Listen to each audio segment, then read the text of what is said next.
संविधानाच्या प्रतिकृतीची विटंबना झाल्यानंतर परभणीमध्ये बंद पुकारण्यात आला होता। मात्र या बंदला हिंसक वळण मिळालं।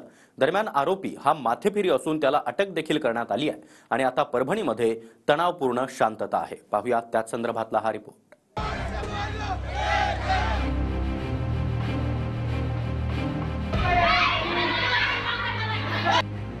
परभणी बंदला हिंसक वळण लागल्याची ही दृश्य। परभणीत माथेफिरूकडून डॉक्टर बाबासाहेबांच्या पुतळ्यासमोरील संविधान पुस्तिकेची विटंबना करण्यात आली। या संतप्त घटनेच्या विरोधात आंबेडकरी अनुयायांनी परभणी बंद पुकारला। मात्र बंदला हिंसक वळण लागलं आणि दगडफेक तसंच जाळपोळही झाली।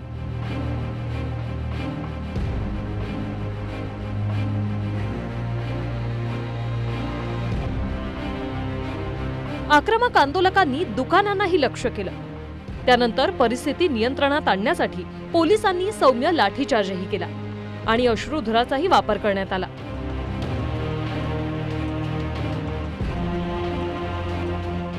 जी घटना घडली ती दुर्दैवी आहे। त्यानंतर ज्या काही घटना घडल्या त्यामध्ये युवकांचा मोठ्या प्रमाणात सहभाग आहे। युवकांना असं वाटते की हा माथेफिरून असून याच्या मागे कोणीतरी एखादी शक्ती असावी आणि हा संशयाच्या घेऱ्यातून उद्भवलेली परिस्थिती रात्री पोलीस प्रशासनानं जिल्हा प्रशासनानं ज्या पद्धतीने हाताळायला हवी होती त्या पद्धतीने हाताळली नाही, म्हणून आज उद्भवलेला हा प्रसंग आहे। संविधानाची अवहेलना केली गेली। वेळीच जर शासनाने कारवाई केली असती तर आज या उद्रेकाच्या परिस्थितीला सामोरं जावं लागलं। संविधानाचं पावित्र्य जपणे हे सरकारचं काम आहे आणि उचित कारवाईची अपेक्षा सुद्धा सरकारकडून आहे। मी सरकारला आवाहन करतोय की त्वरित या संविधानाची अवहेलना करणाऱ्या, विडंबना करणाऱ्यांवर आणि संविधान प्रेमी जनतेच्या भावनांना ठेच पोहोचवणाऱ्यावर त्वरित कारवाई करा।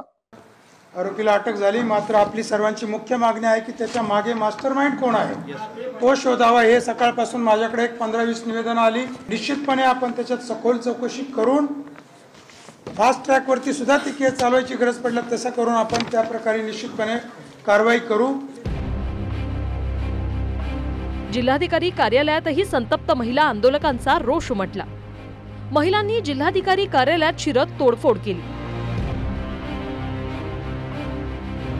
तर ज्या व्यक्तीनं संविधानाच्या प्रतिकृतीची विटंबना केली तो माथेफिरू असून त्याची कल्पना परभणीकरांनाही आहे। तसंच त्या माथेफिरूला अटकही झाली असून शांतता राखण्याचं आवाहन गिरीश महाजनांनी केले। परभणीत घडलेलं कृत्य हे काम माथेफिरूने केलेलं आहे। तो ठार वेडा आहे। सर्व परभणीकरांना याची कल्पना सुद्धा आहे। त्याला अटक करण्यात आलेली आहे। संविधान आपल्या सर्वांसाठी सर्वतोपरी आहे, सर्वोच्च आहे। आपल्या तुम्हा सर्वांना संविधानाविषयी नितांत आदर सुद्धा आहे। स्वतः माननीय मुख्यमंत्री महोदय देवेंद्रजी हे सर्व परिस्थितीवर लक्ष ठेवून आहेत।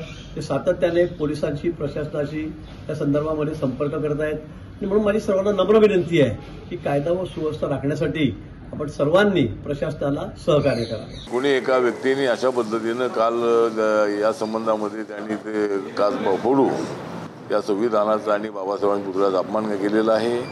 त्यामुळे आंबेडकर अनुयायी संपूर्ण जिल्ह्यामध्ये संतप्त आहे आणि प्रशासनाकडे माझी मागणी आहे की ताबडतोब त्याला जर पकडलेलं आहे पण त्याच्यावर कठोर कारवाई होणं अत्यंत आवश्यक आहे।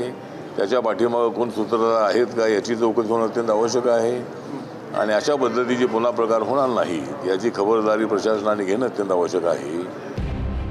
सध्या परभणीत परिस्थिती नियंत्रणात असून जिल्हाधिकाऱ्यांनीही कारवाईचं आश्वासन दिलंय।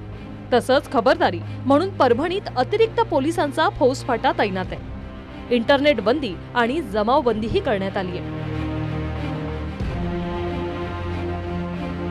नजीर खान सह ब्युरो रिपोर्ट TV9 मराठी।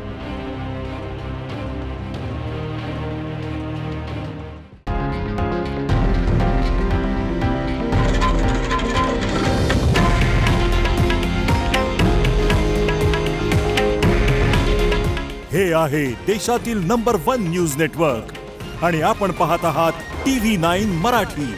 काळजी तुमची, हित महाराष्ट्राचं।